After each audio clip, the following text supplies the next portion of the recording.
É, 5 e 10. Tá.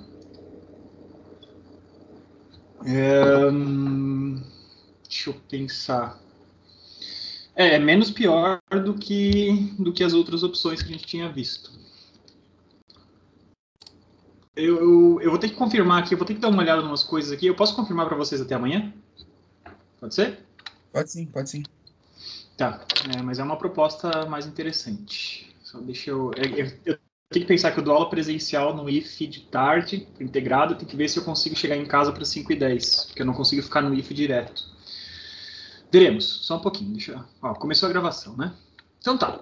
Então, gente, sejam bem-vindos aqui a mais uma aula de Geometria Analítica, Álgebra Linear. Já estávamos falando sobre outros temas, né? O Guilherme trouxe a possibilidade da gente arranjar um horário alternativo para essa aula da quinta-feira, que está sendo tão complicado a gente manter o horário planejado para esse semestre, tá? A proposta, então, é ocupar o slot de horário, né? A janela de horário que estaria, segundo a grade oficial de vocês, sendo ocupada pela disciplina de segurança do trabalho no finalzinho da tarde da segunda-feira, a partir das 5h10. Eu não consigo agora, nesse momento, confirmar se vai dar ou se não vai, mas até amanhã eu confirmo para vocês se rola, tá? Se eu conseguir, né, fazendo as contas aqui direitinho, se eu conseguir terminar minha aula presencial no IF, voltar para casa e estar em casa para fazer essa aula até às 7 horas, eu acho bacana, acho legal. Eu só tenho que fazer algumas contas aqui em casa para ver o tempo que eu levo. Que eu vou sair do IF, pegar minha filha na escola e pegar da filha da escola, trazer ela para casa, e daí eu tenho que fazer as contas mais ou menos que horas que eu chego. Tá? Mas é uma possibilidade, eu converso com você, eu confirmo com vocês até amanhã. Outro tema antes da gente começar falar sobre matéria, efetivamente, né? Eu preciso marcar uma provinha com vocês, tá? Então, acho que todos vocês sabiam que essa hora estava chegando, que em algum momento a gente ia ter que marcar a prova. Por conta da minha licença, essa prova vai acontecer um pouco mais tarde do que eu estava planejando inicialmente para o semestre, né? A ideia era que eu fosse sair de licença e deixasse a prova passada para vocês, e acabou que eu saí de licença umas 2, 3 semanas antes do que eu estava imaginando que eu fosse sair de licença. Então, agora eu joguei tudo isso, né? Passaram-se as 3 semanas de licença, está tudo acontecendo agora. Então, eu queria que vocês deixassem agendado para a última semana que a gente tem aula em dezembro agora, tá? Então, daqui a 14 dias, vai ser o dia 15 e 16 de dezembro, ainda são dias de aula, ou se a gente passar para segunda-feira, né, o dia 13 e 15 de dezembro. Então, as aulas daquela semana serão equivalentes à nossa prova, tá? A prova vai acontecer pelo Moodle, acho que vocês já estão acostumados, né? Vou botar a fazer provas pelo Moodle, eu digo. Botar a prova lá no Moodle, questões serão sorteadas, então vai ter um banco de questões, cada aluno que entra para começar a fazer uma prova sorteia as suas questões. Então, claro, alguns de vocês compartilham questões semelhantes, mas a tendência é que ninguém tenha a mesma prova igual ao do colega. Então, não compensa copiar. E, além disso, por ser prova, tá, a gente vai fazer um esquema, não sei se algum professor de vocês já fez, acho que sim, mas se não fez, eu explico para vocês. Você tem liberdade para escolher quando começa a sua prova, ao longo daquela semana ali, mas uma vez que você começou, você tem 4 horas para acabar a prova. Tá bom? Então, o que tiver feito em 4 horas, o Moodle entrega automaticamente, ele recolhe as provas, entre aspas, automaticamente. Mas esse é o limite de tempo da prova. Então, é a melhor forma que eu tenho de simular mais ou menos um ambiente de prova efetivamente, né? Sem grandes tempos para vocês consultarem coisas fora, conversar entre vocês, com questões diferentes e tal. Então, deixem anotado, a última semana de aula ali a gente vai aparecer para vocês ao longo daquela semana, de segunda a sexta, né? Sei lá, eu não defini ainda, mas provavelmente vai ser tipo a partir do meio-dia da segunda-feira até as 6 da tarde da sexta-feira. Ali no meio vocês terão esses dias ali para começar e fazer a prova de vocês e terão até 4 horas para encerrar, tá bom? Deixa anotado. O que cai na prova? Cai na prova o que a gente tem visto até agora, até esse capítulo de autovetores que a gente, se tudo der certo, a gente encerra ele hoje, tá? A Júlia pergunta se é prova questionário. Isso, é uma prova questionário, tá? Então, só que assim, são questões dissertativas, tá? Então, você abre a prova, daí vem uma questão sorteada do questionário, beleza, né? Então, a primeira questão de todo mundo vai ser sorteada lá de um banco de 15 questões diferentes. Temos 30 alunos, então, sei lá, vai repetir cada 2 alunos, cada questão vai atender 2 alunos, vamos dizer assim. Daí, essa questão, você vai, responde no seu caderno, bate a foto e entrega a foto desse negócio, tá? Então, não é alternativas, tá? Não é ABCD. Eu vou ter que corrigir a prova, efetivamente é uma prova dissertativa, tá? Você faz as contas, tá? Tem um resultado final, sim, né? Por exemplo, qual é a dimensão dessa matriz, por exemplo. A dimensão dessa matriz tem um número correto, mas todo o desenvolvimento que você fez para chegar até lá também conta para o resultado, né? Se você errou só o resultado final, mas fez um desenvolvimento que em algum ponto estava correto, ele também leva algum ponto, tá? Então, não é ABCD, mas é uma prova sorteada dessa forma. Quantas questões vão ser? Não decidi ainda, tá, Guilherme? Deixa eu falar primeiro o que cai na prova, depois eu não preparei a prova ainda, tá? É a primeira vez que eu estou dando essa disciplina regular, né? Antes eu dei essa disciplina no semestre passado como DP, mas daí DP é bem diferente, né? Porque a pessoa está fazendo o semestre inteiro, ainda tem outra disciplina, já fez essa disciplina uma vez, teve dificuldades. Então, no semestre passado, o sistema de avaliação foi diferente, foi pelas listas, através das listas eu fiz a avaliação, até porque era menos gente e tal. E agora, então, nesse semestre, a gente, como eu tinha comentado desde o começo do semestre para vocês, as listas têm um peso importante para a nossa nota, mas também teremos provas, porque eu acho importante fazer esse momento de você sentar sozinho ali na frente do computador e ver se você realmente entendeu aquela matéria e não ter, assim, 1000 anos para fazer cada lista, tá?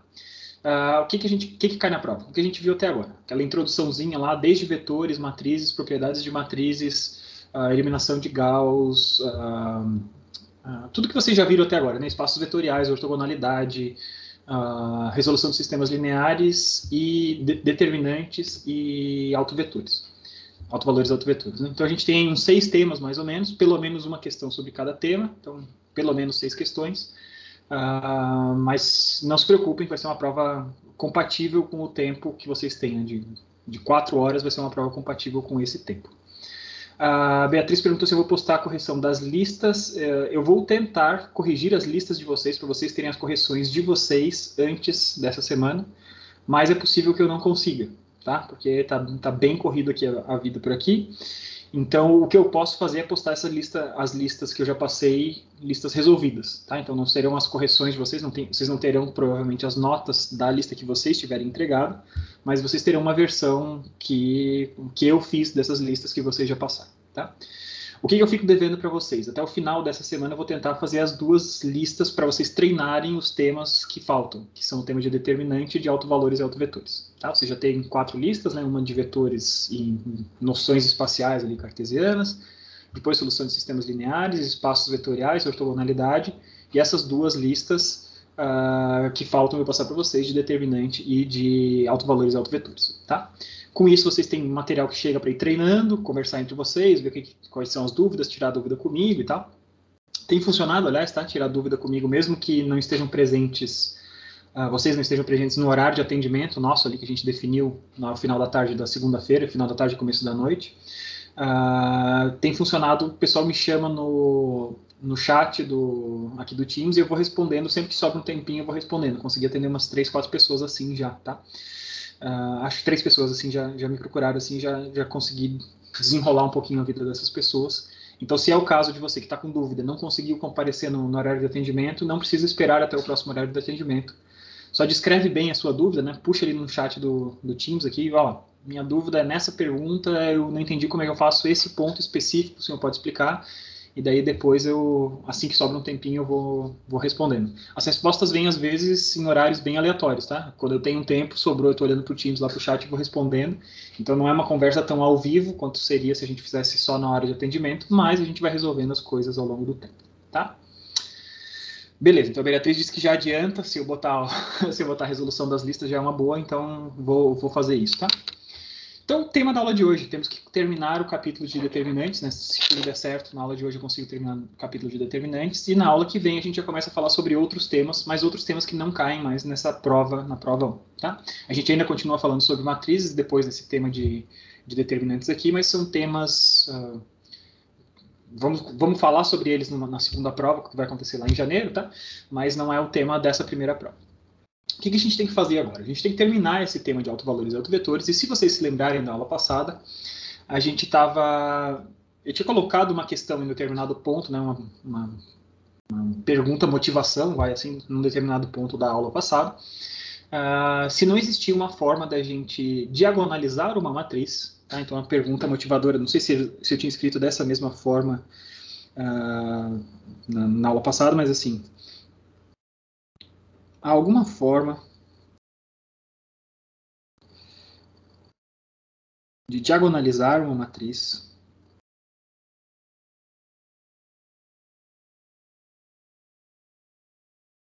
sem afetar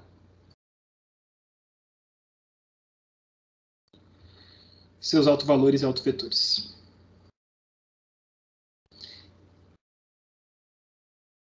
E essa pergunta é motivada por principalmente dois motivos, tá? Primeiro, formas de diagonalizar a matriz a gente já tem, né? A gente já viu, estudamos extensamente a eliminação de Gauss, a gente consegue triangularizar e depois, se a gente continua aplicando as mesmas ferramentas, a gente consegue zerar para cima dos pivôs também. Então, a gente consegue diagonalizar, pegar uma matriz e achar uma versão equivalente dessa matriz em um determinado sentido, que seja uma matriz diagonal. Só que essa equivalência não é uma equivalência com relação aos autovalores e autovetores. Como a gente viu ao longo das duas últimas aulas, quando a gente aplica as ferramentas de eliminação de Gauss, a gente muda os autovalores e autovetores da matriz. Quando a gente sai da matriz A e acha a versão triangular superior dela, a matriz U, a gente calculou, né, problemas de autovalores e autovetores de uma matriz A e de uma matriz U, e a gente viu que esses autovalores eram diferentes e autovetores eram diferentes também. Então, o que é equivalente entre essas duas versões de matrizes? Ora, essas duas versões de matrizes, elas são equivalentes em termos de resolução de sistemas lineares. No sistema linear que tem uma matriz A multiplicado por um vetor X e um vetor resultado B, se eu faço as operações de eliminação de Gauss e transformo a matriz A numa matriz U, e as mesmas operações para transformar o vetor B num vetor C, esses dois sistemas lineares, A vezes X igual a B e U vezes X igual a C, eles têm a mesma solução. O vetor X resolve esses dois sistemas. Tá? Então, eles são coisas equivalentes em termos de resolução de sistemas lineares. Mas não são equivalentes em termos de autovalores e autovetores.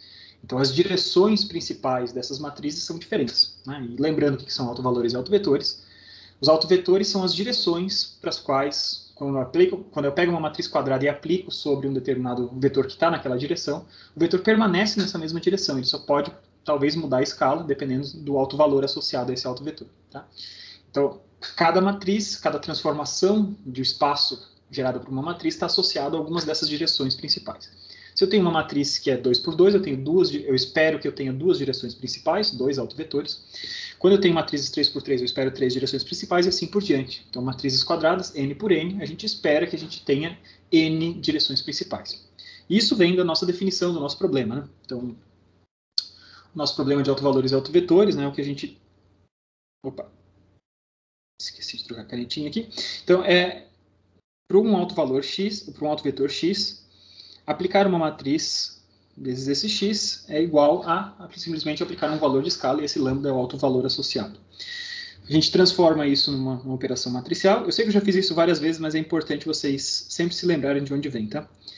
Esse sistema é exatamente igual a isso aqui. E para esse cara ter soluções, né, a menos lambda i, essa matriz, vezes um vetor x, ter soluções homogêneas não triviais, né, para que x seja diferente do vetor nulo, a gente sabe, então, que essa matriz tem que ser singular. Então, determinante de A menos lambda I tem que ser igual a zero.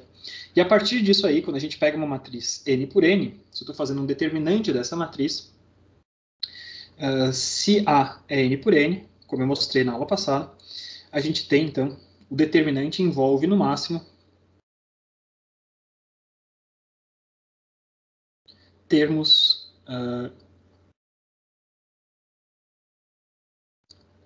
em lambda elevado a n, a enésima potência. Ou seja, esse cara aqui, que é o que a gente chama de polinômio característico,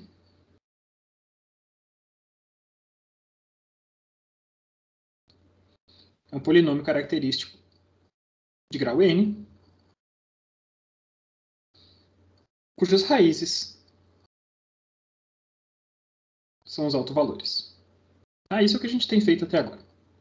Uma vez que eu acho quem são essas raízes, pego esse autovalor, volto no problema inicial de A vezes x é igual a lambda vezes x, substituo esse lambda por um lambda específico e defino qual que é a direção que a gente tem. Tá? Então, a gente sempre associa. Para cada autovalor, eu tenho um autovetor associado. Então, se eu tenho n autovalores, espero ter n autovalores, eu tenho n autovetores também.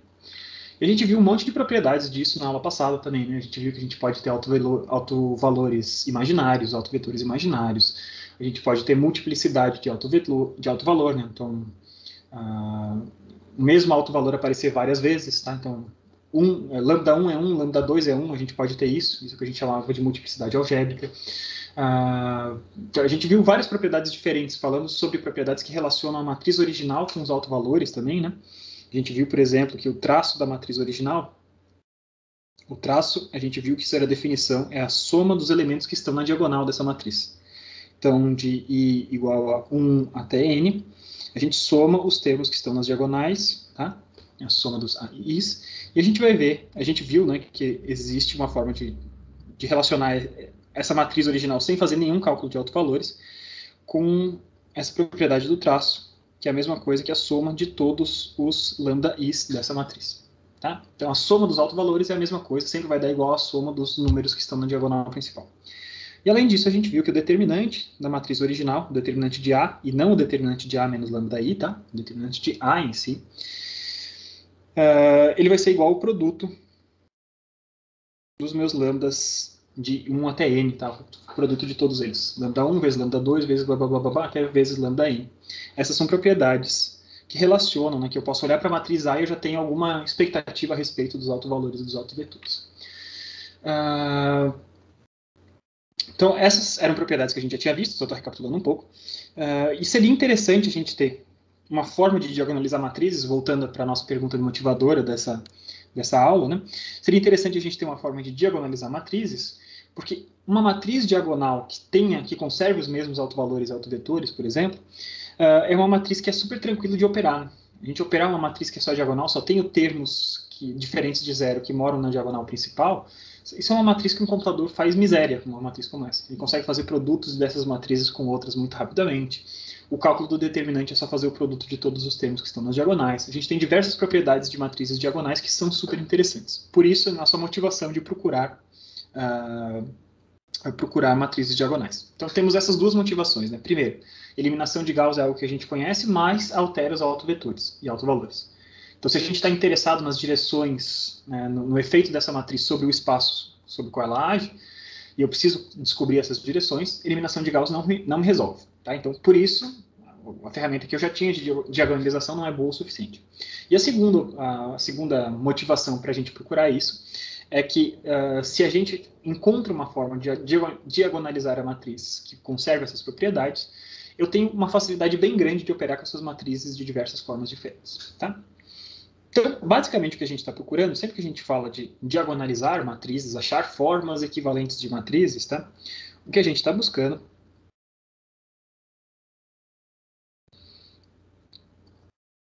agora uma nova fatoração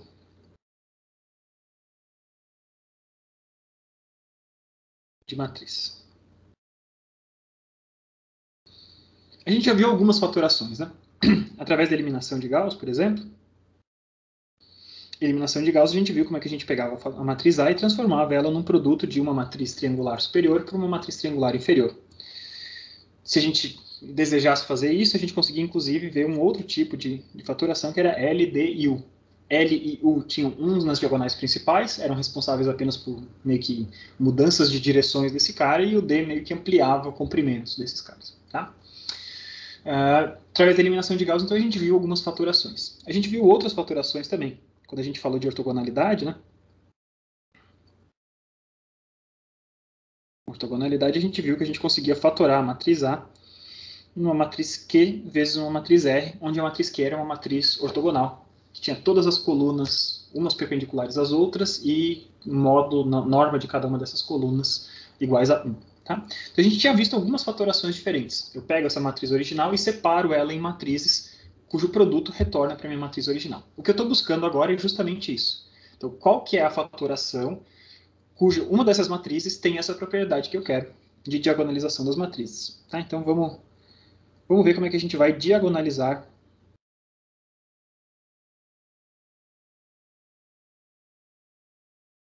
matrizes. Vamos pegar uma canetinha para botar uma corzinha diferente aqui. Então, diagonalização de matriz. Beleza. Então, imagine que para uma matriz que tenha uma matriz que seja n por n, tá? Eu vou ter n autovetores. Então, A, n por n. Eu tenho n autovetores. E cada um desses autovetores eu vou chamar de xis, tá?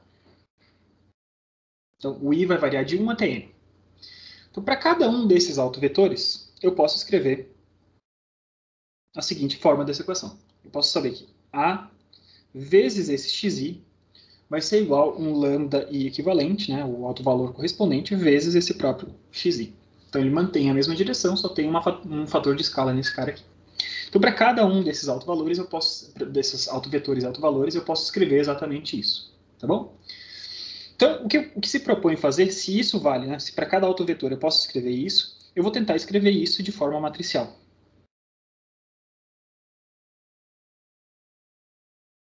Como que eu escrevo isso de forma matricial? Eu vou botar todos os meus autovetores como colunas de uma matriz que eu vou chamar de x. Tá? Então, a primeira coluna dessa matriz é o autovetor x1, a segunda coluna é o vetor x2, assim por diante, até a última coluna é o autovetor xn, né, dos meus n autovetores.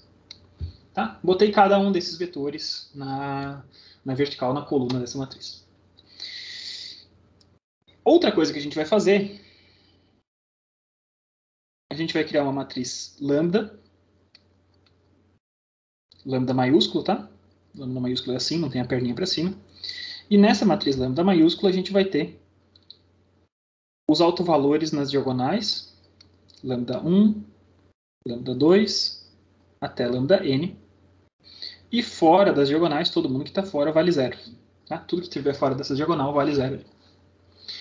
Se eu tenho essas matrizes, x grande ali, com todos os autovetores, e lambda grande, com todos os autovalores só nas posições das diagonais, se eu fizer essa operação de A vezes xi é igual a lambda i vezes xi, eu escrevo essa operação matricialmente da seguinte forma. Isso aqui, escrito para todos os autovetores ao mesmo tempo, é a mesma coisa que eu escrever A vezes x grande é igual a lambda grande, igual a x grande vezes o lambda. Tá bom? E essa ordem é importante. Tá? A gente tem que prestar atenção. Não posso escrever lambda vezes x grande como eu tinha escrito antes, porque senão o primeiro lambda ele vai afetar o primeiro componente de cada um dos autovetores, e na verdade não é isso que eu quero. Eu quero que o primeiro lambda haja sobre todos os elementos da primeira coluna dessa matriz. Tá? Então pensem só na ordem dessas matrizes. A ordem tem que ser essa aqui que eu estou falando para você. X vezes lambda. Tá? Se eu botar lambda vezes x, não dá certo o que a gente estava querendo fazer.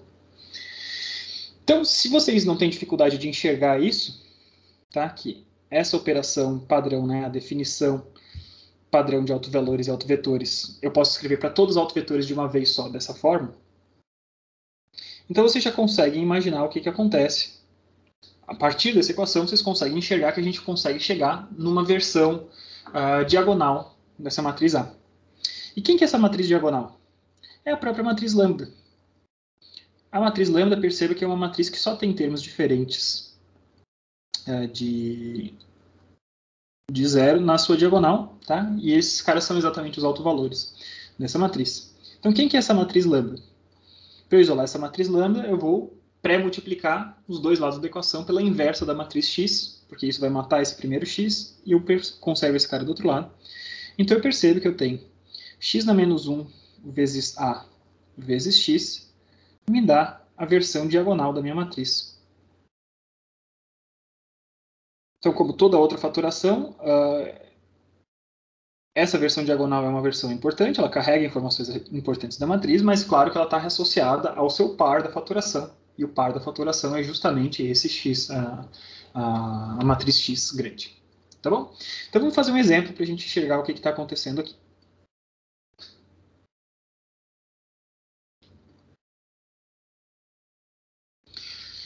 Então, um exemplo. Exemplinho rápido. Matriz 1, 0, 5 e 6. Agora a gente vai achar quem são os autovalores desse cara aqui. Tá? Autovalores desse cara, basta calcular o determinante dessa matriz menos o lambda, e a gente descobre claramente o determinante de A menos lambda I igual a 0.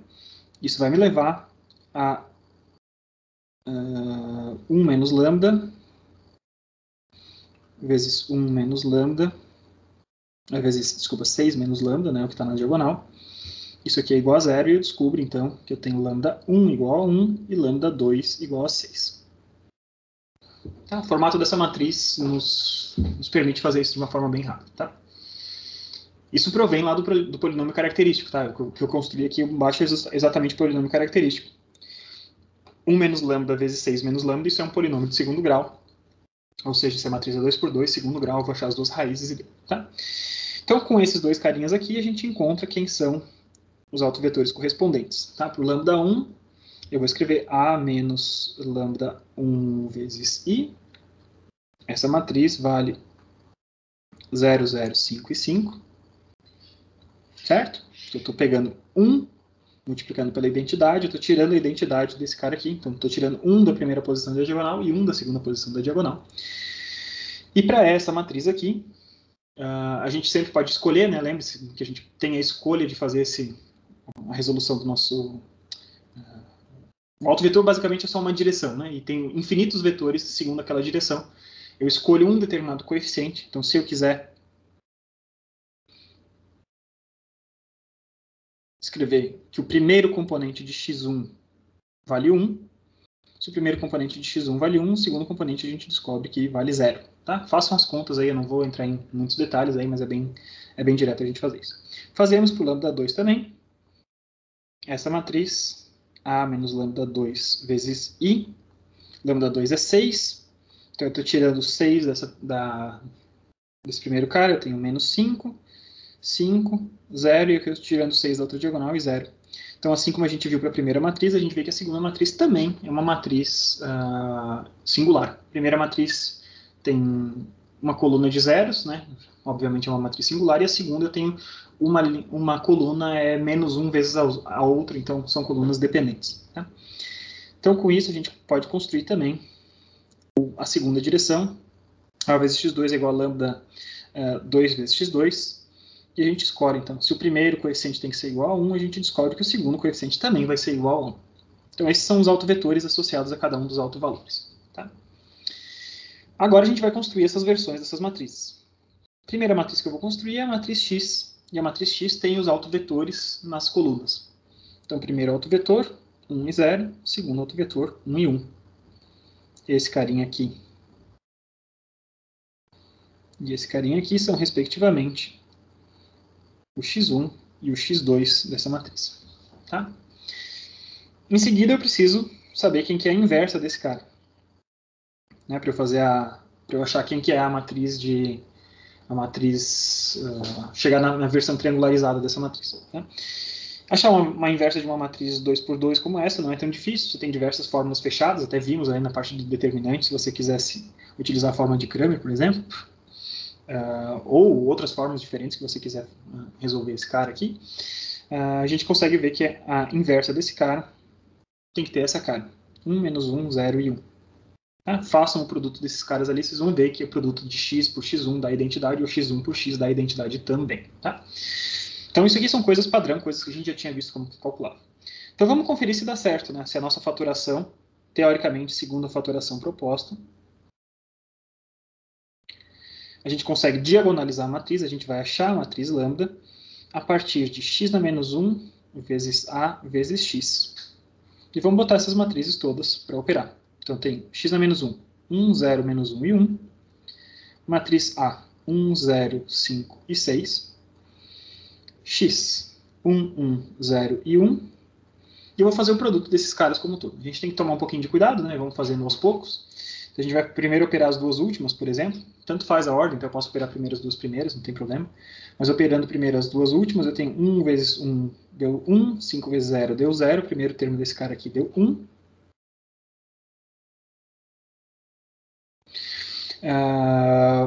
Segundo termo, 1 vezes 1 deu 1, 5 vezes 1 deu 5. Segundo termo é 6. 0 vezes 1 deu 0, 6 vezes 0 deu 0. 0 vezes 1 deu 0, 6 vezes 1 deu 6. Então, eu tenho 1, 6, 0 e 6. Ou na coluna 1, 0 e 6 e 6. E agora eu vou operar por esse outro cara ali que eu tenho.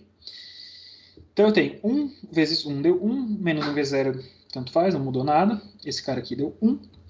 Segundo termo, eu tenho 1 vezes 6 deu 6, menos 1 vezes 6 deu menos 6. 6 com menos 6 deu 0.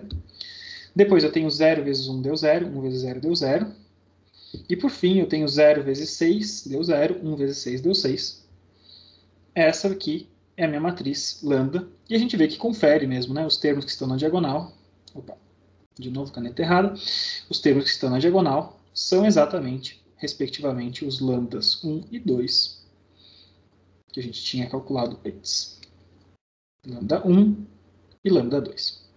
Tá? Então, isso foi um exemplo pequeno, só para mostrar para vocês que funciona efetivamente esse cara, tá? E então, sempre que a gente conseguir achar, ou se a gente souber de antemão quem são os autovetores de uma matriz, eu consigo achar uma versão diagonal dessa matriz fazendo essa operação ali toda, tá? Se eu soubesse já as matrizes, os autovetores e autovalores, bastaria eu pegar os autovalores e botar na diagonal dessa matriz e também estaria achada essa matriz diagonal. Tá? Só estou mostrando para vocês que é coerente, né, essa forma de fatorar uma matriz. Se você opera uma matriz através dessa matriz que contém os seus autovetores, a gente chega na versão diagonal dela que contém só os autovalores. Tá? Esse é o objetivo desse exemplo. Muito bem. Então agora a gente vai pensar um pouco mais nessas operações de matrizes para ver algumas outras coisas que a gente pode escrever a respeito disso. Tá? Então, até agora o que a gente tinha visto era uma forma de escrever lambda a partir de A. Então, se eu pegasse x na menos 1 vezes A vezes x, eu chegava em lambda. Mas, classicamente, o que a gente faz, na verdade, é escrever A em função de outras matrizes quando a gente faz na fatoração. A era igual a LU, A era igual a LDU, A era igual a QR e assim por diante. Então, vamos isolar A. Para eu isolar A, eu vou ter que fazer operações pela matriz X algumas vezes diferentes, né? Eu vou ter que pré-multiplicar todo mundo pela matriz X para matar esse primeiro X na menos 1, que está ali com A. E eu vou ter que pós-multiplicar, então multiplicar depois pela matriz X na menos 1 para matar aquele outro X. Ou seja, essa primeira equação aqui é equivalente a eu escrever isso aqui. X vezes lambda vezes X na menos 1. Tranquilo para vocês, né? Sossegado? Agora, quando eu tenho... então, isso aqui me mostra qual que é a forma fatorada da matriz. A matriz A é fatorada em matrizes x e lambda, que são operadas dessa seguinte ordem. X vezes lambda vezes x na menos 1. Beleza. Assim como a gente fez desde o começo, quando a gente está falando aqui de autovetores, a gente vai pensar agora o que quer dizer A ao quadrado. Tá? Então, se A ao quadrado, a gente tinha visto que é como se eu pegasse A vezes A. E cada um desses A's, a gente tem, então, agora um formato. Que é o seguinte. E esses parênteses ali são parênteses arbitrários, né? Eu só botei em parênteses para dizer que cada um dos A's equivale ao que está dentro dos parênteses, mas eles não existem. Eu posso operar esses caras ali dentro da maneira como eu desejo. E o que aparece quando a gente escreve isso? A gente vê diretamente que eu tenho x na menos 1 vezes x aqui no meio. Então esse cara é a identidade. Tá? Então quando eu tenho a ao quadrado, que é igual a vezes a forma fatorada correspondente de a ao quadrado é o seguinte. É x vezes lambda vezes i vezes lambda. Então, esse i vezes lambda, o i eu posso assumir. Então, tem lambda vezes lambda, ou seja, lambda ao quadrado, vezes x na menos 1. E isso era algo que a gente já sabia. Né? A gente já tinha visto isso de diversas formas, em diversos momentos diferentes. O que isso me diz? Isso me diz que a ao quadrado tem os mesmos autovetores de A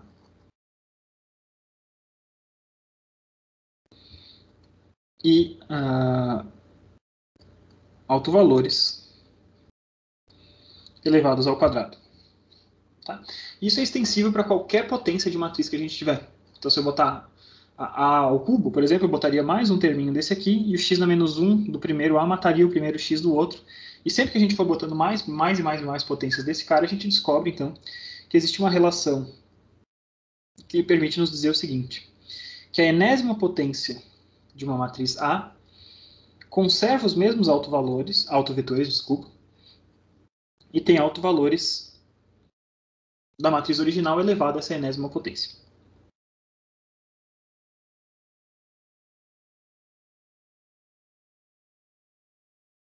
Augusto, esse lambda é os altos valores, né? É a matriz com os autovalores. Ok. E o x é o xão, né? Que é a matriz com os autovetores. Exatamente. Matriz com os autovetores na vertical, tá? Muito bem. Tá? Então, isso é mais uma forma que a gente tem de reafirmar coisas que a gente já sabia a respeito dos autovalores e autovetores. Né? Então, basicamente o que o Strug traz como grande motivação para a gente entender por que a gente precisa dos autovetores é que para algumas coisas a gente precisa aplicar a mesma matriz várias e várias e várias vezes no mesmo problema. Se é um problema que evolui no tempo, por exemplo, eu quero saber o resultado em vários pontos ao longo do tempo, cada aplicação, cada passo no tempo é equivalente à aplicação dessa matriz sobre um vetor. Então, A vezes X dá U. Depois, para o segundo instante de tempo, muitas vezes eu pego esse A e aplico sobre o U, que era o resultado de antes, e eu acho U mais 1. E assim por diante, a gente vai fazendo. Então, quando a gente aplica várias e várias e várias vezes uma matriz para resolver um mesmo problema, é interessante que a gente consiga formas de fazer isso computacionalmente de uma forma mais eficiente computacionalmente. No lugar de cada vez eu ter que fazer a operação desse cara, se eu sei que eu vou aplicar N vezes esse cara, eu consigo ter uma versão mais enxuta dessa matriz. Eu acho os autovalores da primeira matriz original, e depois eu acho os autovetores, e com esses autovalores eu elevo esses caras à potência que eu vou aplicar sobre isso e faço essa operação toda partindo de autovalores e usando os autovetores como simplesmente uma base que a gente está rodando. Tá?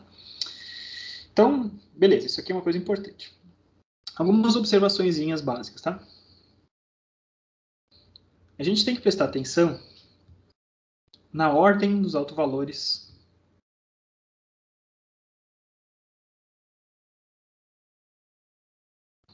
de autovetores, tá? Ou seja, não existe cravado na pedra, né? Por exemplo, se eu tenho N autovalores diferentes, não existe nenhum lugar que te diga qual que deve ser o autovalor 1, qual que deve ser o autovalor 3, qual que deve ser o autovalor N. Todos eles são autovalores. Essa ordem é a gente que diz que o primeiro autovalor que eu vou considerar vai ser esse, o segundo vai ser aquele. Mas uma vez que você escolheu uma ordem, você tem que construir tanto a matriz de autovalores quanto de autovetores na ordem correta. Tá? Então, para aquele mesmo exemplo que a gente tinha antes, se eu invertesse, tá? Se eu dissesse que, por exemplo, anterior, lambda 1 é 6 e lambda 2 é 1. Só inverti. Antes eu tinha dito que lambda 1 era 1 e lambda 2 era 6, agora eu inverti. Na hora que eu fiz isso, eu vou ter que inverter os autovetores na matriz X. Porque o que aconteceu agora, eu tenho uma matriz de autovalores que tem essa cara e não mais 1, 0, 0 e 6. Ela tem 6, 0, 0 e 6. Tá? Se eu troquei a ordem desse cara, eu tenho que trocar também a ordem dos autovalores correspondentes. Tá? Autovetores correspondentes, desculpa. Então, antes eu tinha 1, 0, 1 e 1. Agora eu tenho que ter 1, 1, 1 e 0. Tá? Então, o que a gente está fazendo é o quê? Associando esse autovalor com esse autovetor. E depois esse autovalor com o seu autovetor correspondente. Tá? Então tem que fazer sentido, tem que ser coerente essa ordem.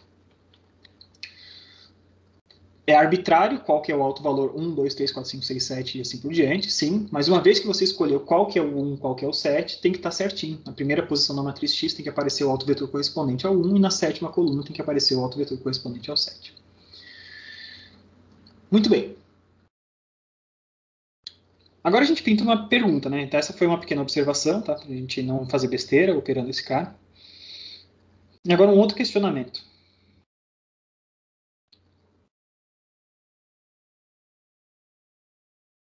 Todas as matrizes podem ser diagonalizadas dessa forma?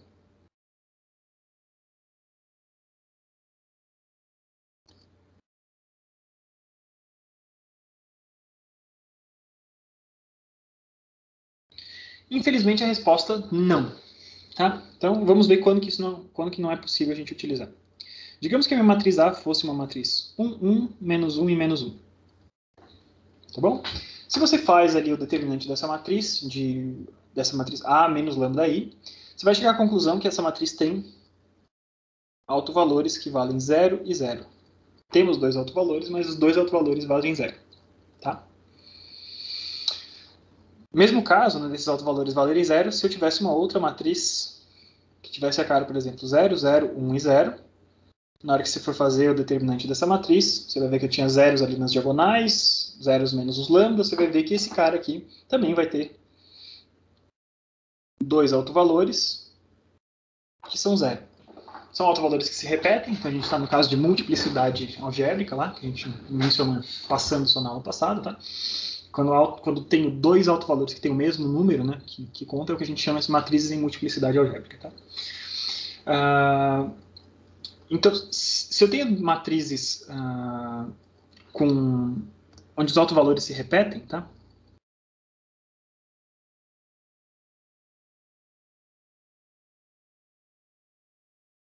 Matrizes com multiplicidade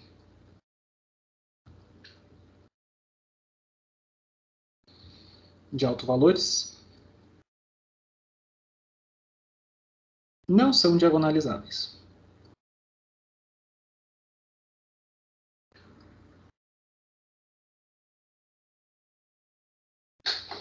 Tá? Então, isso, infelizmente, é o caso. Tá?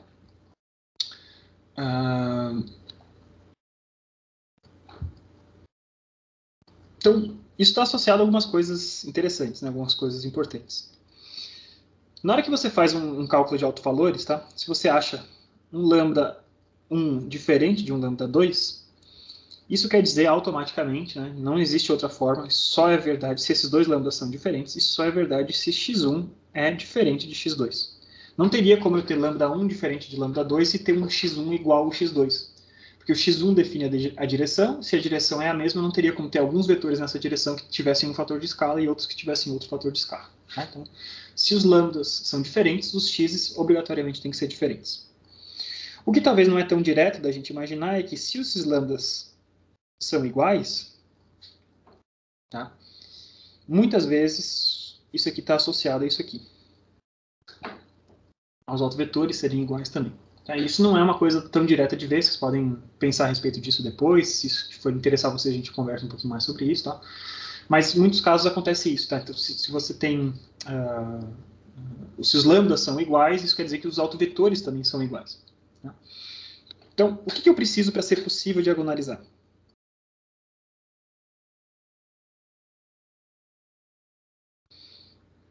Diagonalizar é possível quando eu tenho n autovalores únicos, então os lambda is são únicos, porque isso representa, né, por conta desses caras aqui, isso representa que eu tenho n autovetores diferentes, e mais do que diferentes, eu tenho n autovetores que são xis independentes.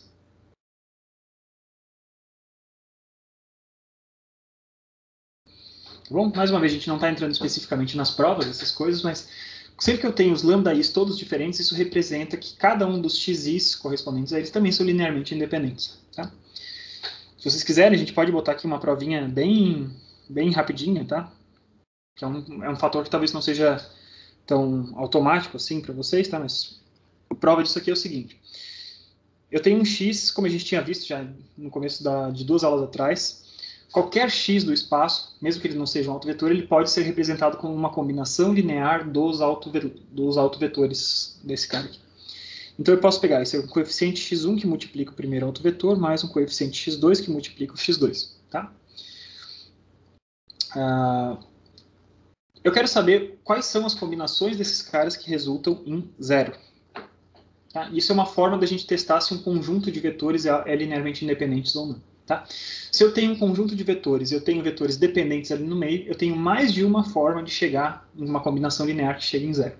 Então, o que eu estou querendo provar aqui, eu estou querendo mostrar para vocês que quando eu tenho x1 diferente de x2, assim por diante, né, esse conjunto desses autovetores, isso forma um conjunto de vetores linearmente independentes. Tá? Como é que eu provo isso? Eu pego essa equação aqui, estou pegando C1, x1 mais C2, x2 e pré-multiplico por A. Tá? Então, se eu multiplicar pela matriz A original, o que eu obtenho? Vou botar o C1 para antes desse cara, A vezes x1, mais C2, A vezes x2, e esse cara aqui é A vezes zero, ou seja, dá zero. Tá? E A vezes x1, como x1 é uma direção principal desse cara, isso aqui vai ser lambda 1 vezes x1, mais C2, lambda 2 vezes x2, isso aqui vai ter que dar zero. Tá? E agora o que eu faço? Né? Então, isso aqui eu cheguei numa primeira equação, vou chamar essa equação de 1zinho. Agora eu parto dessa primeira equação, então a primeira coisa que eu fiz com essa primeira equação foi multiplicar ela por A. Agora eu parto dessa primeira equação e no lugar de multiplicar por A, eu vou fazer o seguinte, eu vou multiplicar essa equação por lambda 2, por exemplo.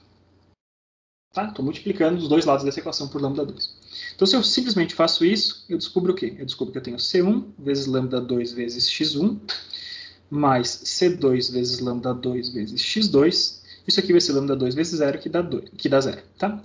Essa é a minha segunda equação. Então, comparando essas duas equações, eu vou pegar e vou subtrair uma equação da outra, tá? E subtraindo uma equação da outra, a gente vai fazer sumir esse termo C2 lambda 2 x2. E eu faço aparecer, então, o que eu estou fazendo aqui, então, é 1 menos 2. Fazendo isso, eu faço aparecer, então, C1, que multiplica lambda 1 menos lambda 2, na direção de x1. Isso aqui vai ter que ser igual a zero. Tá?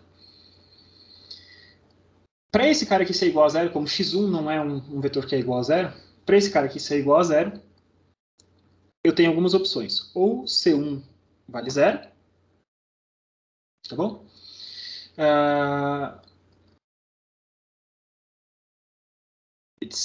Bom, isso aqui só pode ser igual a zero se C1 for de zero, se a gente está assumindo que esses lambdas são diferentes uns dos outros. Tá?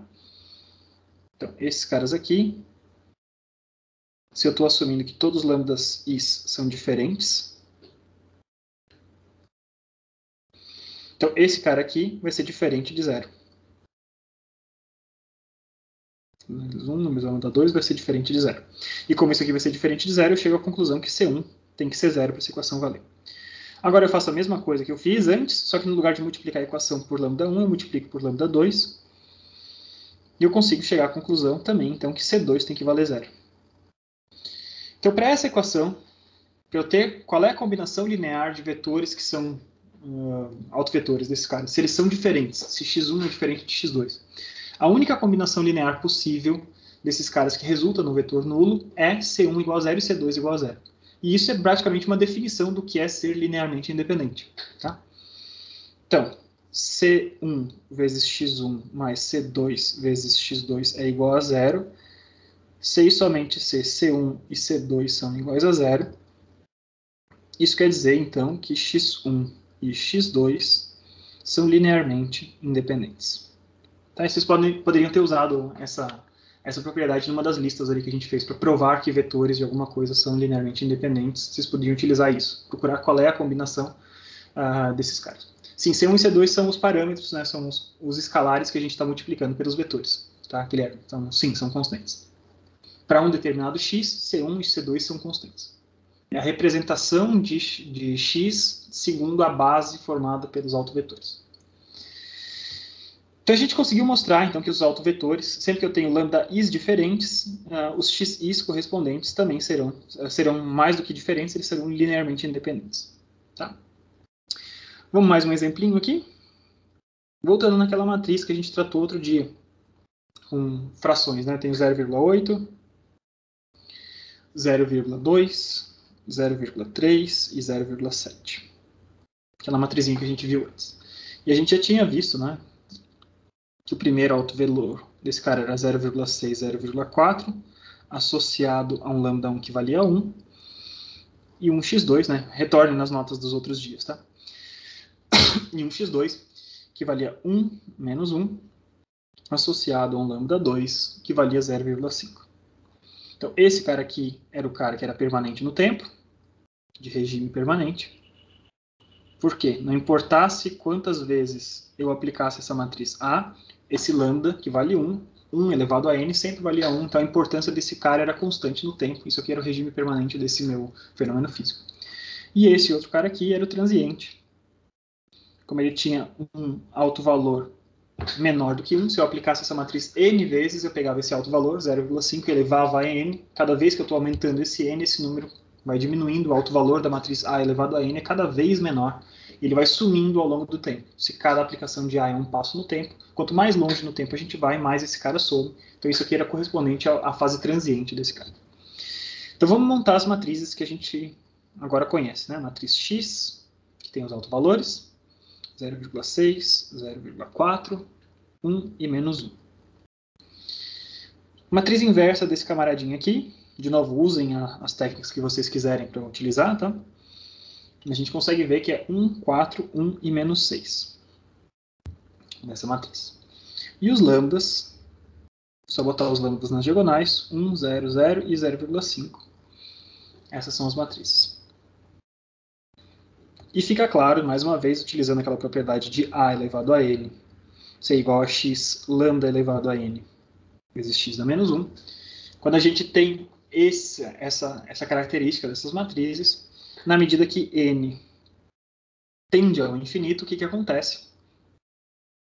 Todos os lambda-i's que são iguais a 1, na medida que eles são elevados à enésima potência, lambda-i elevado a n, eles continuam elevados a 1. E por isso, algo permanente. Se eu tiver lambda-i's que são menores do que 1, esse lambda-i elevado a n ele vai tender a zero, ou seja, é algo que some no tempo, tá? É um decaimento.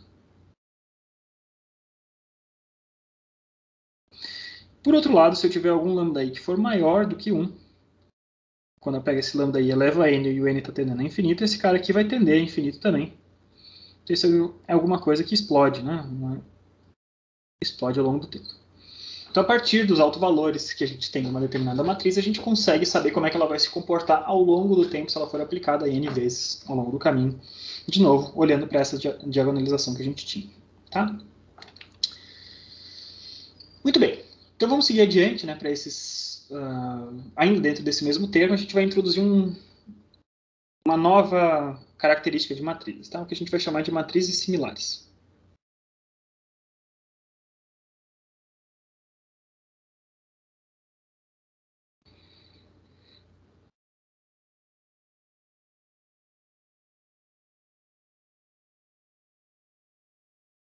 Ora, as matrizes serão similares de acordo com algum critério, tá? E os critérios são, lógico, como a gente está dentro do capítulo de autovalores e autovetores, né? Matrizes similares dentro desse nosso contexto aqui são matrizes que compartilham os mesmos autovetores. São matrizes para os mesmos, desculpa, autovalores. Desculpa. Tá. Então, quando a gente tem essas... na nossa fatoração que a gente viu, A é igual a x lambda e x na menos 1.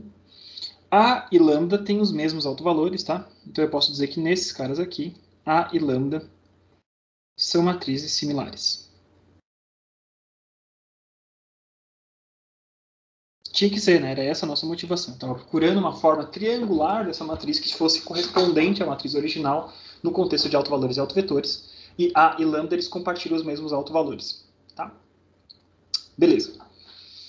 Só que não necessariamente só essas duas matrizes são matrizes que compartilham os mesmos autovalores.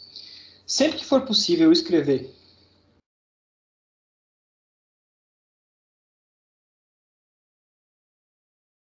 sempre que existe um B invertível, né, para o qual existe B na menos 1, e eu consigo fatorar A da seguinte forma, A vai ser igual a B vezes uma matriz C e B na menos 1.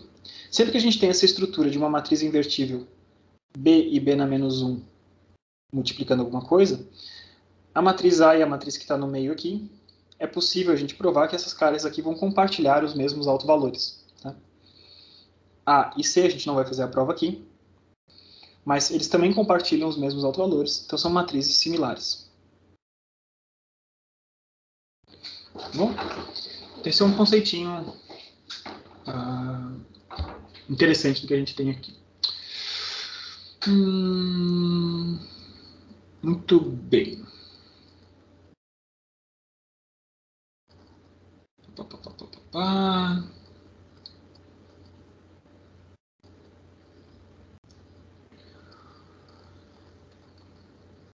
Esse é um exemplinho interessante, tá? Um exemplinho... Vamos viajar um pouquinho, coisas que a gente consegue representar dessa forma. Um exemplo disso que a gente está vendo agora. Então, acho que vocês já ouviram falar sobre a sequência de Fibonacci, né? Aparece na natureza em diversas coisas. A sequência de Fibonacci tem a ver com multiplicação, com fatores de crescimento de algumas coisas, tipo colmeias, tem sequências de Fibonacci que aparecem pela natureza em diversas coisas diferentes. Basicamente, a sequência de Fibonacci é o seguinte, você começa com 0 e 1, e o próximo termo é a soma dos dois anteriores. Tá? Então, 0 e 1. Próximo termo é a soma dos dois anteriores, dá 1. Próximo termo, a soma dos dois anteriores, dá 2, 3, 5, 8, 11 e assim por diante. Tá bom? 13, né? Desculpa. 13 e assim por diante. Então, essa é a sequência de Fibonacci. E o que a gente está falando é o seguinte, que o termo K mais 2 vai ser igual à soma do termo K mais 1 mais o termo K. Tá bom? E agora eu quero saber, usando matrizes, quem que seria o centésimo termo dessa soma? Tá? Meio chato de fazer. Você poderia fazer a construção desses caras, mas você estaria gastando bastante coisa. Tá? Então, eu falo do centésimo, mas eu podia escolher qual que era o milionésimo termo desse cara aqui. E vocês vão entender porque que a gente está falando. Né? Sempre que eu estou falando de centésimo termo de alguma coisa, a gente vai tentar entender qual que é a matriz que opera esses caras para que a gente chegue no próximo termo. Então, o que eu estou querendo saber é como expressar esse cara em forma de matriz. Se eu souber como é que eu expresso esse cara em forma de matriz, cada passo eu aplico uma vez uma matriz A, basta eu saber o que acontece quando eu aplico 100 vezes essa matriz A. E aplicar 100 vezes uma matriz é algo que está diretamente relacionado a autovalores e autovetores. Então, o que se propõe é fazer o seguinte, você criar termos,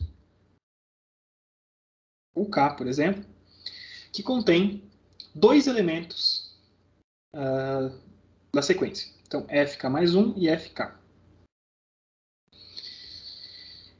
A partir dessa lógica, o K mais 1, ele vai incluir quem? Eu vou trocar tudo que era K por K mais 1 e eu vou ter FK mais 2 e FK mais 1. Tá bom? Então, eu sempre tenho os dois termos dessa sequência. Nesse contexto, o 100, nessa minha sequência, vai conter o termo F101, da sequência de Fibonacci, e o termo 100. Perceba que o K está aqui e está ali, e o K mais 1 está ali em cima. Tá? E da nossa lógica que a gente montou ali, a sequência de Fibonacci, o 0 vai conter os termos F1 e F0, e a gente vai chamar F0 do termo 0 e o F1 do primeiro 1 ali. Tá bom? Então, se eu conseguir achar uma forma, o que eu estou buscando? Eu estou querendo saber se existe uma determinada matriz A que faça o seguinte, que aplicada sobre o elemento UK me leve ao elemento K mais 1. Se existir uma forma de fazer isso através da matriz A, esse elemento 100, tá? Estou perguntando, será que existe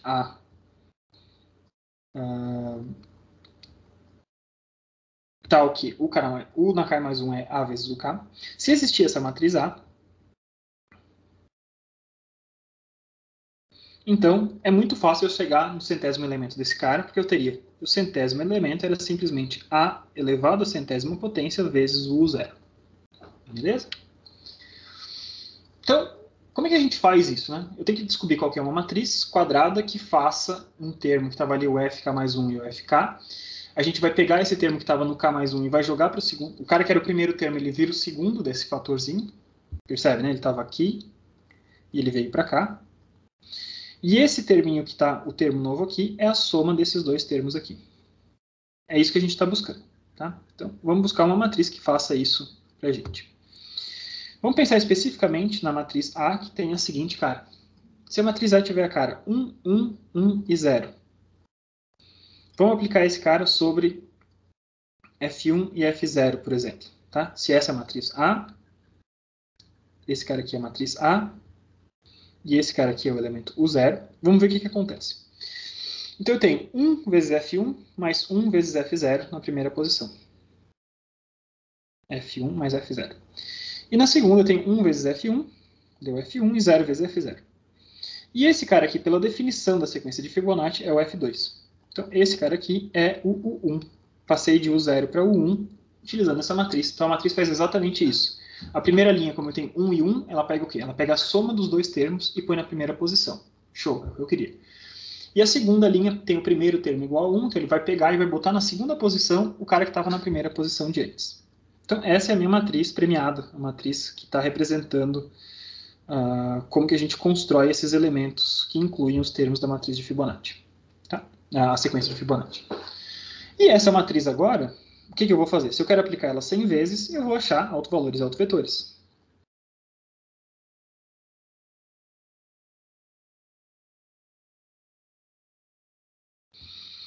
Então, o que eu vou pegar? Vou pegar determinante dessa matriz menos lambda i. Então, eu tenho 1 menos lambda, 1, 1 e 0 menos lambda. Vou pegar o determinante desse camaradinho aqui. Tá? Então, eu tenho 1 menos lambda vezes menos lambda. Diagonal principal. Menos 1 vezes 1. Menos 1. E esse cara aqui vai ser igual. Então, lambda ao quadrado menos lambda menos 1. Igual a 0. E eu posso fazer, achar as raízes da forma como eu quiser. Posso utilizar a forma de Bhaskara, por exemplo. Tá? E com a forma de Bhaskara eu vou descobrir que a primeira raiz vai ser 1 mais raiz de 5 dividido por 2. E a segunda raiz vai ser 1 menos raiz de 5 dividido por 2. Certo? Esse primeiro termo é alguma coisa que é maior do que 1. Tá? 1 mais raiz de 5 dividido por 2. Raiz de 5 é um número que é maior do que 2, então eu tenho um número ali que é maior do que o denominador. Esse cara é aproximadamente igual a 1,618. E esse outro camaradinho do lado aqui, eu estou descontando 1 desse mesmo camarada. Tá? Então eu tenho 0,618, aproximadamente. Tá? Então o que vai acontecer? Eu quero saber o que vai acontecer quando eu tiver a elevado à centésima potência. A elevado à centésima potência vai ser igual a quem? Vai ser igual ao x, lambda elevado à centésima potência e x na menos 1. Bom? Então, esse carinha aqui, para esse cara, a gente vai ter claramente dois autovetores que vão ter comportamentos distintos. Esse lambda 1 é maior do que 1. Quando eu pego esse lambda 1 elevado à centésima potência, esse cara está crescendo pra caramba. Esse lambda 2 é menor do que 1. Se eu estou pegando lambda 2 elevado à centésima potência, esse cara aqui está tendendo a zero. A importância desse cara é cada vez menor, cada vez menos representativo nesse camaradinho aqui. Tá? Muito bem. Então, o que faltou? A gente achou primeiro os lambdas, né? A gente tem que achar os x's também. Tá, o x1... o Strang propõe que a gente mantenha o segundo coeficiente igual a 1 desses caras. Tá? Então, x1 vai valer lambda 1 e 1. Se vocês fizerem essa conta, vocês vão descobrir isso. E o x2 vai aparecer o lambda 2 e 1. Tá? Muito bem. Então, esses caras ali são os autovetores. Façam as contas de vocês. Cheguem à conclusão se isso aqui é verdade ou não. Tá? Joguem ali dentro, vocês vão ver que dá certo isso. Como é que é a conta disso, né? Só para vocês não acharem que eu estou sacaneando vocês. A vezes x1 é lambda 1 vezes x1. Tá? Lambda 1 você tem aquele valor ali. Se eu quiser que o segundo coeficiente valha 1, eu vou escrever a minha matriz A, 1 e 0, que multiplica um coeficiente que eu não sei quem é, o primeiro coeficiente de 1, vezes 1, e esse cara aqui vai ter que ser igual a lambda 1 vezes esse x1 também. Você escolheu quanto é que vale esse 1, você consegue, através desse cara, descobrir quanto é que vale esse x11, e você vai descobrir que x11 tem que valer igual a lambda 1. Faz a mesma coisa no outro cara, você vai descobrir que x21 vale lambda 2. Tá? Então, esses caras aqui são formas de caracterizar as direções principais da minha matriz. E agora, o que eu faço? Eu quero saber quem que é o centésimo termo da sequência de Fibonacci. Tá? Então, qualquer termo que a gente tiver, ele pode ser expressado como uma combinação linear das direções principais desse camaradinho aqui. Tá? Então, o 0, que vale 1 e 0, lembrem-se, ele é uma combinação desses autovetores que a gente recém achou. Tá? Então, qual é o número que eu tenho que multiplicar por x1 e por x2 para a gente chegar em 1 e 0? Então, vocês podem enxergar que esse cara aqui é uma combinação como essa. Lambda 1 menos lambda 2, 1. Se vocês pegarem esse fator 1 dividido pela diferença dos lambdas desse cara e fizer a diferença desses dois caras aqui, vocês vão chegar à conclusão de que você vai chegar em 0. Por quê? O que aconteceu? Dentro desse parênteses eu tenho lambda 1 menos lambda 2, dividido por lambda 1 menos lambda 2, isso dá 1. E depois eu tenho 1 menos 1 deu 0. dividido por esse cara deu 0. Tá? Então essa é a combinação linear desses caras que dá isso. E o que eu estou escrevendo aqui? Então eu posso escrever que isso aqui é x1 menos x2. São dois vetores aqui em cima, né? Esses dois caras, esse cara aqui é o x1 e esse cara aqui é o x2. Isso que eu estou escrevendo é o que estava dentro de parênteses. E dividido esses caras pela diferença de lambda1 menos lambda2. Isso aqui embaixo é um escalar. Tá? Então essa é a combinação que me leva até o primeiro termo, o U0. Então vamos fazer a aplicação de A vezes U0 agora. A vezes U0, e vamos ver o que acontece. A vezes essa expressão que eu recém achei para U0, que vale, então, 1 menos a diferença dos lambdas, lambda1 menos lambda2, vezes x1 menos x2. Tá? Esse A ele pode entrar para dentro, né? 1 dividido por lambda1 menos lambda2 é um escalar, jogo ele para o lado de lá, e eu distribuo esse A dentro dos parênteses. A vezes x1, quanto é que esse cara vai dar? Ora, x1 é uma direção principal. É um autovetor. Então, ao distribuir esse cara, A vezes x1 menos A vezes x2, a gente chega à conclusão que eu tenho lambda1 menos lambda2, e dentro dos parênteses eu tenho A vezes x1, isso aqui vai ser igual a lambda1 vezes x1, e A vezes x2, né, menos, né, desculpa, vai ser lambda2 vezes x2. Tá? E eu tenho, então, esses lambdas ali ao longo do caminho. Cada vez que eu apliquei um A, na hora que eu aplico o A sobre esse termo, faz aparecer um lambda que multiplica esse x1 vezes x2. A expressão de U0 era o quê? Era 1 sobre lambda 2, 1 dividido pela diferença entre lambda 1 e lambda 2, vezes x1 menos x2. Apliquei uma vez o A expressão é exatamente igual, o que apareceu de novo. Vamos colorir esse cara, tá? Então, o 0 era isso aqui. Na hora que eu apliquei A vezes o 0, vamos pintar o A de uma cor diferente aqui, a expressão do meu resultado é esse cara aqui. E a única diferença do que eu tinha antes para agora é que a aplicação do A fez aparecer um lambda aqui. Tá? Então, ó, observe, o 0 tinha uma cara e agora eu tenho um lambda que multiplica esses mesmos caras diante. Então, se eu penso o que vai acontecer, A vezes 100, né, a centésima potência multiplicado pelo 0, isso aqui vai ser, então, o 100, né, a centésima potência. Tá? Eu vou ter o quê? Eu vou ter a diferença desses lambdas, lambda 1 menos lambda 2 aqui embaixo, que multiplica lambda 1 elevado à centésima potência vezes x1, menos lambda 2 elevado à centésima potência vezes x2. Tá? E esse lambda 2 elevado à centésima potência, como lambda 2 é algo menor do que 1, esse camaradinho aqui,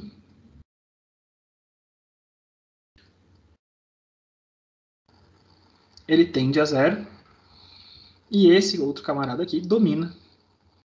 Opa. E esse outro camaradinho aqui domina.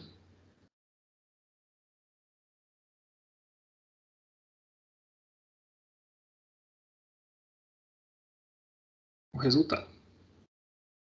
Tá? Então vocês podem trocar ali os lambdas e tudo, faz as contas, vocês vão achar qual que é o centésimo termo, qual que é esse U100, né? O que aparece ali no centésimo termo desse cara.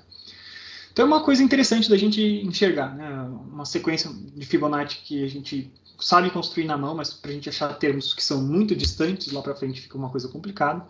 Na hora que a gente transforma ele no formato matricial, a gente consegue observar mais facilmente o que está acontecendo, tá? Peguem ali os lambdas, substituam ali dentro e descubram quanto é que vale esses valores aí, tá bom? Muito bem. Então, basicamente, o que a gente fez? A gente descobriu quem eram os autovalores e autovetores de A, pegou o primeiro termo da série e descobriu qual que seria a combinação necessária de autovetores para esse cara. E uma vez que eu sei qual que é a combinação de autovetores para representar o primeiro termo da série, na hora que eu vou aplicando os A's sobre esses caras, eu consigo distribuir dentro dessa combinação de autovetores, e cada vez que eu aplico o A, vai aparecendo mais uma vez esses lambdas ao longo do caminho. Então, a aplicação de uma matriz A k vezes vai ser a mesma coisa que eu multiplicar os autovalores k vezes, né, elevar os autovalores k vezes, e depois eu vou pegar o resultado desse, vai ser a soma desses termos todos nesses caras. Tá bom? É só um exemplinho para mostrar como que a gente está fazendo outras coisas. Vamos voltar agora a falar das matrizes que não são diagonalizáveis.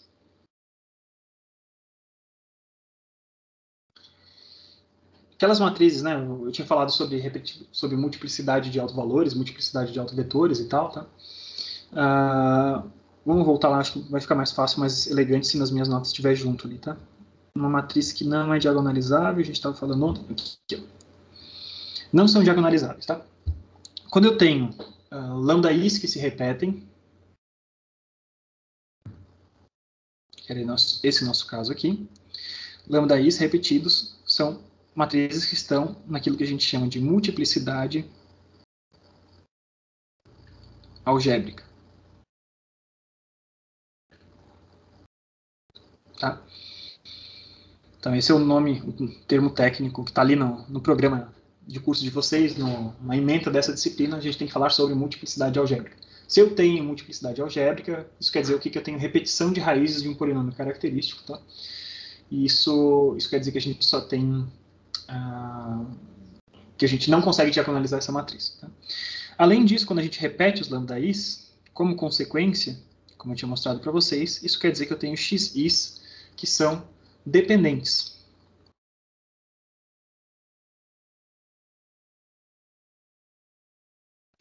A gente viu, né, que quando os lambda i's são diferentes, a gente conseguia provar que se os lambda i's são diferentes, os xi's têm que ser linearmente independentes. Quando os xi's estão associados, esses xi's que estão associados aos lambda i's repetidos, eles são xi's dependentes. E isso aqui é um caso que a gente chama de multiplicidade geométrica. Tá? Um caso está relacionado com o outro, porque para os lambda i's repetidos, isso quer dizer que a gente vai ter xi's dependentes e tal, mas são definições que vocês precisam ter. Tá? Então, quando a gente tem matrizes que tem lambdas repetidos, não necessariamente só quando os lambdas são zero, tá? Então, uma matriz, por exemplo, que tenha 5, 5, 1 e 0, lambda 1 e lambda 2 são iguais e valem 5. Essa matriz está em multiplicidade algébrica e seus autovetores são dependentes. Então, ele está nos dois casos. Multiplicidade algébrica, porque eu tenho autovalores repetidos, e multiplicidade geométrica, porque seus autovetores são dependentes um com relação ao outro. Essa matriz só tem uma direção independente. Tá? Muito bem. Caminhando para o fim.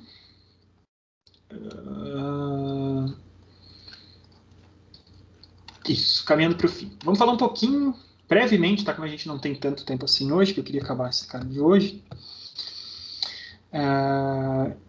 O que tem a ver dos autovalores e autovetores com equações diferenciais? Tá? Na verdade, vamos fazer o seguinte, vamos deixar esse tema de autovalores, autovetores e equações diferenciais mais para frente, quando a gente for falar de transformações lineares. Tá? Me lembre, se no capítulo de transformações lineares eu não falar sobre equações diferenciais, vocês me puxem a orelha e eu falo.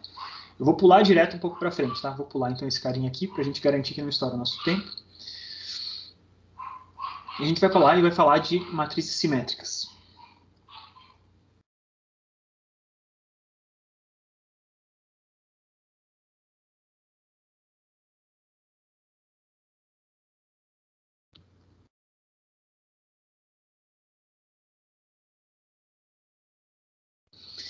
O que são matrizes simétricas? Matrizes simétricas são matrizes que são iguais às suas transpostas. Então, todos os termos que estão fora da diagonal principal são iguais aos termos que estão numa posição refletida com relação a esse cara. Então, o termo A13 é igual ao A31, o termo A45 é igual ao termo A54 e assim por diante. Tá?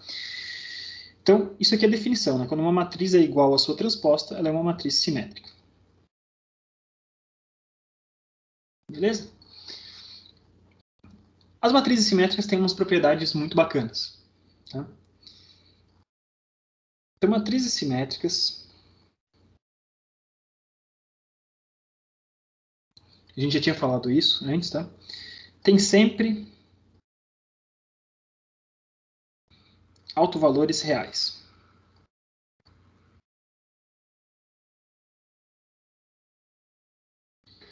Tá? A gente viu na aula passada que matrizes, por exemplo, matrizes de rotação, elas podem ter autovalores que são imaginários, são autovalores complexos. Tá? Matrizes simétricas não. Qualquer que seja essa matriz, se por qualquer motivo ela é uma matriz simétrica, antes de fazer qualquer conta, você já sabe que ela vai ter autovalores reais. Tá? E além disso, uma segunda propriedade muito, muito bacana, tá? Para uma matriz simétrica, é sempre possível escolher autovetores ortonormais.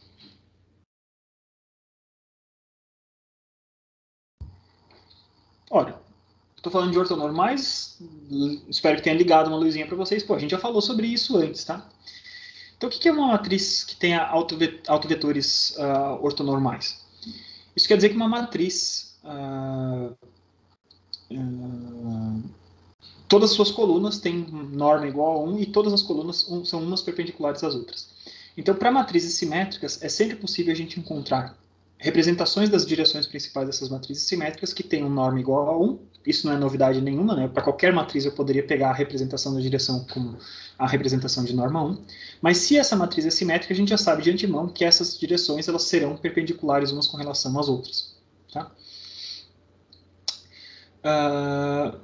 Isso é muito bacana. Tá? Então, se eu posso sempre escolher autovetores ortonormais, eu posso construir então, a minha matriz X de autovetores pode ser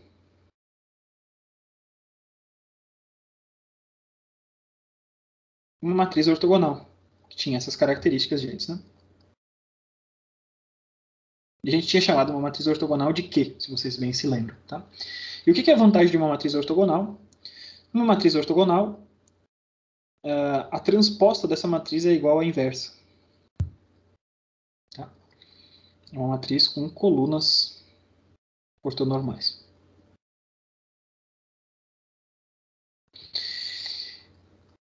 E por que isso é interessante? Porque o que era complicado no meu método de diagonalização de antes?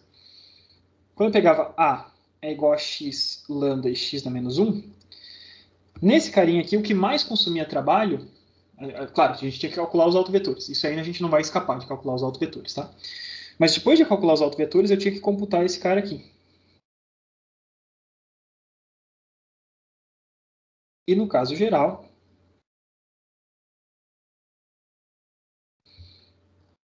a gente gostaria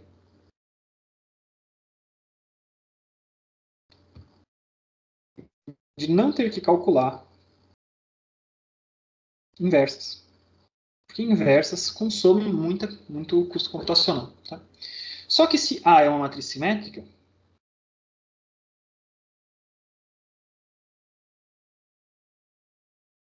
eu vou passar a denotar como um S, tá? A gente consegue escrever o seguinte. A vai ser igual a um x lambda x na menos 1, mas eu posso escolher a representação das direções para que elas sejam ortonormais, então eu posso escrever isso aqui.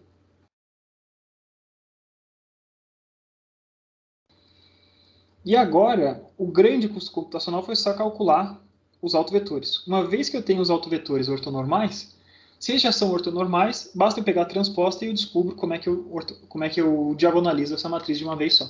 Tá? Isso aqui representa um custo computacional muito baixo.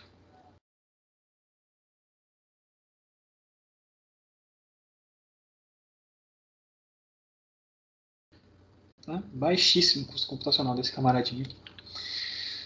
Então vamos pegar um exemplinho, né? Só para a gente ilustrar isso. Né?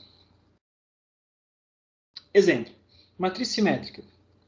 1 e 4 nas diagonais. Fora das diagonais eu tenho que ter termos que são simétricos. Então 2 e 2. Essa é uma matriz simétrica. Vamos achar a matriz que eu tenho que calcular o determinante lá depois. Né? Então eu tenho S menos lambda aí. Então 1 menos lambda, 2, 2, 4 menos lambda. Acho o determinante dessa matriz. O determinante dessa matriz vai me dar um polinômio característico. Eu tenho 1 menos lambda vezes 4 menos lambda. Eu vou fazer essa distribuição e depois eu tenho menos o 2 vezes 2. Fazendo a distribuição, você vai chegar no seguinte polinômio característico. Eu tenho 5 lambda ao quadrado menos 5 lambdas. Isso aqui é igual a zero. Ponho esse lambda em evidência. Eu tenho lambda menos 5 igual a zero. E eu descubro, então, lambda 1 igual a zero e lambda 2 igual a 5. Descobrir quem são os meus lambdas. Com esses lambdas, faço o meu procedimento que eu desejo fazer para achar quem são as direções principais. Tá? Então, associado ao lambda 1, tudo que tiver na direção de x1 dada por 2 e menos 1, vai não conservar a sua direção, só vai mudar esse fator de escala. Né? Tudo que tiver nessa direção vai ser multiplicado por zero, vai ser projetado para o vetor nulo. E tudo que tiver na direção de lambda 2, tudo que tiver na direção x2 dada por 1 e 2, tem o seu comprimento multiplicado por 5. Tá? Só que observe, essas duas representações, x1 e x2, todas as duas, lembre-se que a gente tem escolhas para fazer, e foi escolhido mostrar para vocês coisas que não tem norma igual a 1. Tá? A norma desse primeiro vetor é 2 ao quadrado mais 1 ao quadrado, a norma desse cara é 5. Tá? A raiz de 5, né? Então, quadrado, quadrado tira a raiz, então a norma desse cara é a raiz de 5. E a norma do segundo também é raiz de 5. 1 ao quadrado mais 2 ao quadrado dá 5, tira a raiz desse cara aqui, a norma desse cara é 5. Então o que a gente vai fazer? A gente vai normalizar os xis. E para fazer isso, né, um procedimento que a gente já viu antes várias vezes, a versão normalizada desse cara, eu só estou dividindo pela norma. Então, eu estou dividindo por raiz de 5, na direção de 2 e menos 1. E a versão normal desse cara também, só estou dividindo por raiz de 5. Esse 5 aqui ficou feio pra caramba, né? Na direção de 1 e 2. Fazendo isso, eu tenho vetores que são agora vetores normalizados, norma igual a 1, e basta você fazer o produto de um pelo outro, você já perceberá que esses dois caras são ortogonais uns com relação aos outros. Isso é consequência da matriz ser simétrica. Como a matriz é simétrica, os autovetores são ortogonais uns com relação aos outros. Basta eu normalizar, eles serão vetores ortonormais. Tá? Então, observe, né? x1 vezes x2 é igual a 0. Isso está relacionado com o ângulo entre esses dois caras. Tá? Isso aí vocês podem conferir facilmente. Então, agora eu tenho versões normalizadas desses vetores. Eu vou construir, então, a matriz de autovetores, que agora é uma matriz ortogonal, da seguinte forma. Então, eu tenho 1 dividido por raiz de 5, que multiplica todo mundo. Nossa, meu 5 aqui tá... Eu não estou conseguindo descolar a canetinha do tablet rápido que chega. Aí. Vezes essa matriz, que é 2 menos 1, 1 e 2. Tá? Com esse cara, a gente vai tentar achar se funciona a minha ortogonalização dessa matriz. Eu tenho Q, lambda e Q transposto, né, como essa é uma matriz ortogonal. Quero achar os lambdas. Então, vamos fazer a operação inversa do que a gente tinha antes. Né? Vou multiplicar pelo Q transposto antes para matar aquele primeiro Q. E posso multiplicar pelo Q para matar o último Q transposto. Beleza? Então, vamos ver se deu certo.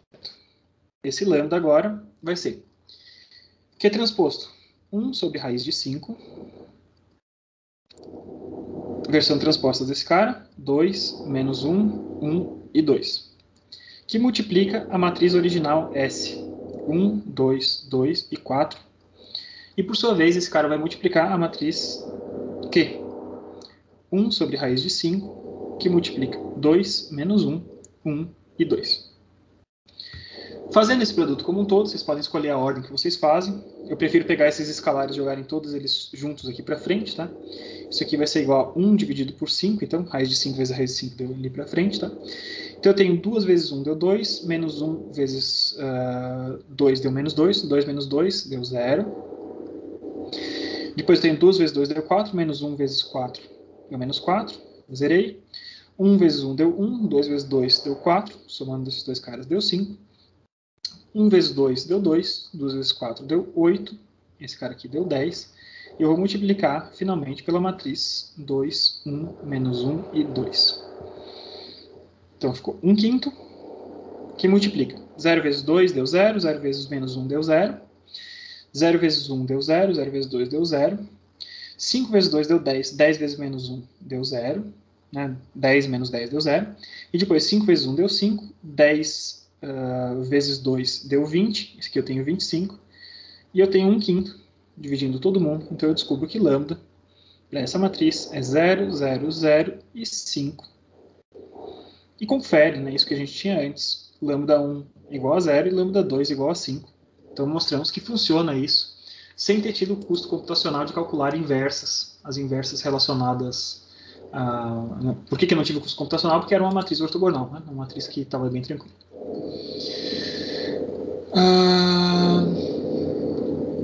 Muito bem. Então, encerrando, né? Mas por quê? Como que eu tenho certeza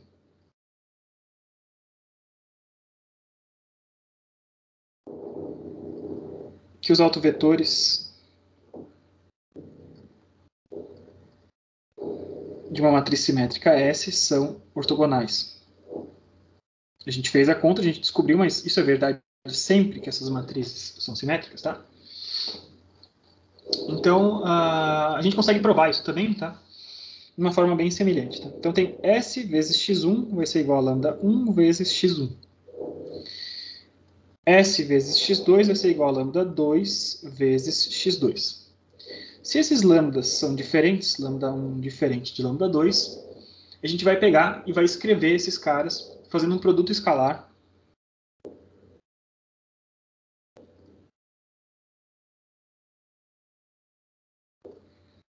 por x2. Tá? Fazendo produto escalar por x2, o que eu tenho? Eu vou pegar lambda 1 vezes x1 transposto vezes x2. Tá? Por que eu estou fazendo produto escalar? Porque eu quero provar que esses caras são ortogonais. E produto escalar ser igual a zero é uma forma de eu provar isso. Tá?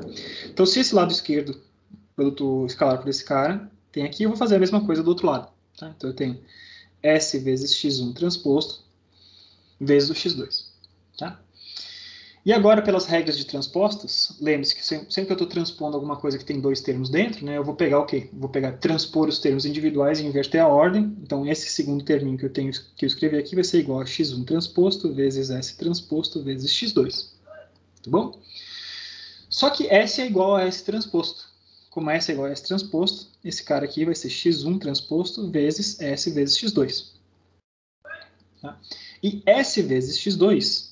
a gente sabe que é lambda 2 vezes x2. Então, eu tenho x1 transposto, lambda 2 x2. Tá?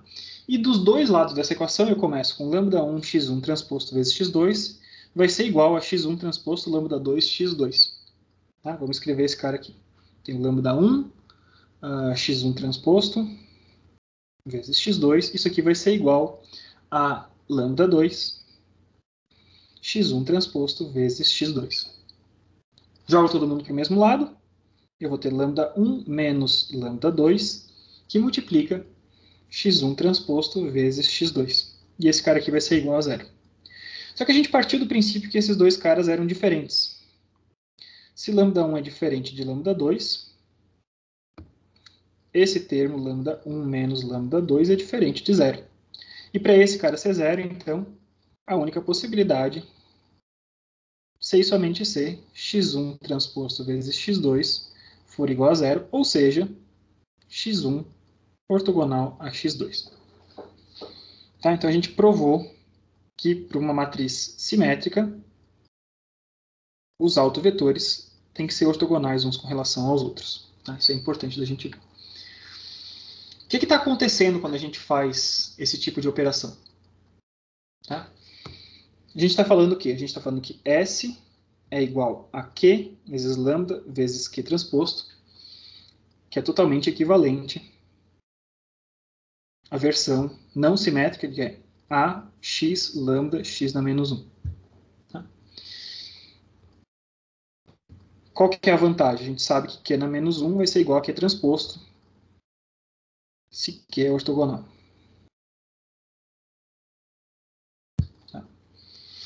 Então, quando eu tenho esse produto, S, Q, lambda e Q transposto, especificamente para matrizes simétricas como essa, a gente vai identificar uma sequência de coisas que estão acontecendo. Qual que é o efeito de uma matriz simétrica sobre alguém? Sobre um vetor qualquer. Se eu pego S e multiplico por um vetor X, o que essa matriz está fazendo? Nessa sequência, ela faz o seguinte. Essa primeira matriz, ela rotaciona Alguém. Existe uma rotação nesse vetor. Lembre-se que uma matriz ortogonal... As matrizes de rotação são matrizes ortogonais. Tá? Então, essa matriz Q faz uma rotação. O espaço que estava ali, qualquer, eu pego e rotaciono isso para um determinado espaço. E nesse determinado espaço, eu estou transformando, estou trazendo tudo aquilo para o mundo dos autovalores, dos autovetores. Nessas direções principais, o vetor que estava em direção qualquer, rotacionado nas componentes que estão alinhadas segundo os autovetores, uma vez que ele está nessa posição, ele sofre alguma coisa que é um alongamento. Eu mudo o comprimento. Pode ser uma contração também, tá? Uma mudança de comprimento.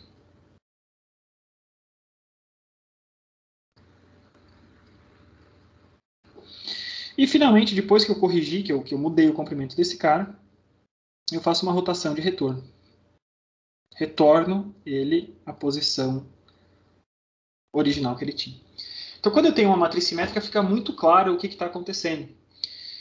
Ter uma base como essa, uma base ortonormal de autovetores, né, que é possível por conta da matriz ser uma matriz simétrica, é uma forma de eu pegar um vetor que está numa direção qualquer. Essa base de autovetores leva esse cara para um espaço onde eu só estou mudando os comprimentos deles. Lembre-se, eu estou com tudo alinhado com os autovetores, os efeitos dessa matriz nessa direção dos autovetores simplesmente são mudanças de comprimento, estão associados aos autovalores. Ele vai ou reduzir o comprimento ou aumentar, são simplesmente escalares. Então eu pego um vetor qualquer, rotaciono para um espaço onde o efeito da matriz é totalmente equivalente, e nesse sentido o lambda é equivalente ao S, a única coisa que ele está fazendo é trabalhando as componentes associadas aos autovalores. Mudo os comprimentos de todo mundo e rotaciono esse cara de volta, e entrego esse cara de volta. Tá? Então com isso a gente consegue enxergar, consegue imaginar qual que é a função dessa decomposição que a gente tem. Tá?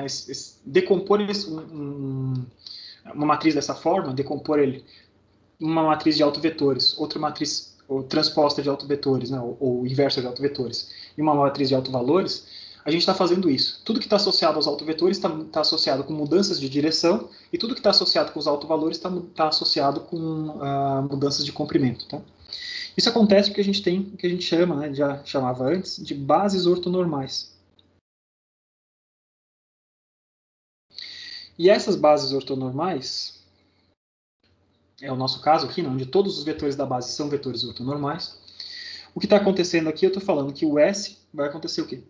Ele vai pegar um lambda 1 que multiplica o primeiro autovetor, o segundo autovetor transposto, mais lambda 2, segundo autovetor transposto, até lambda n, enésimo autovetor transposto. E esses caras aqui, cada um desses carinhas aqui, são representações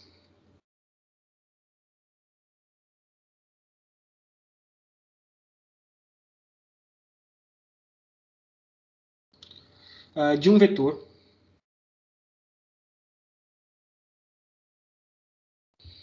em uma base ortonormal.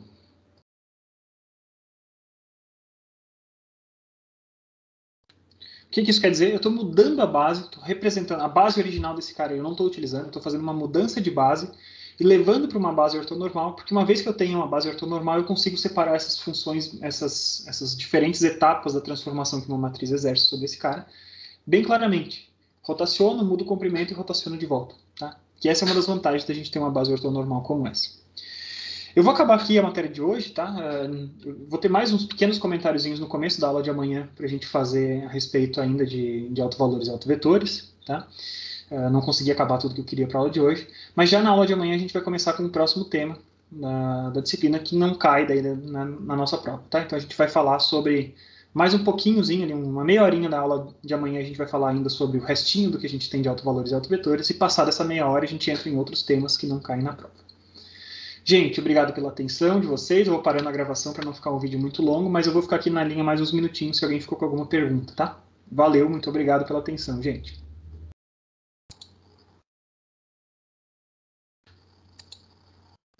Obrigado, Augusto. Falou, até mais, gente. Falou.